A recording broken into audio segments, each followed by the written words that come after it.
Nos afirma o Regimento van Orde Novo da Câmara de Comércio de Aruba. A Câmara de Comércio de Aruba é um instituto importante da nossa economia e é um instituto que cai do Ministério de Assuntos Econômicos e que é um partner sólido para o Ministério de Assuntos Econômicos.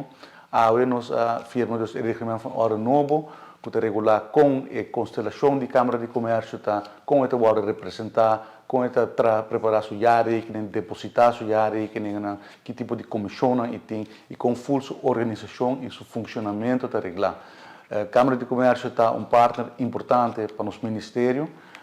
Regularmente nós temos reuniões e nossa toca diferentes tópicos de relevância para a nossa economia. Ora tem assunto que é importante sempre nós discutimos aqui e tomar feedback da Câmara de Comércio e muito contente que nós podemos afirmar o Regimento van Orde Novo assim nós damos conteúdo na nossa lei e percorrer para o nosso instituto para cumprir com a palabração e regulação legal que o nosso país está prescrever e assim nós demonstrar que nós fortificar nosso instituto. Quero agradecer à Câmara de Comércio por sempre ter um partner sólido do governo de Aruba e para trás junto conosco o projeto aqui para ter o Regimento van Orde Novo da Câmara de Comércio.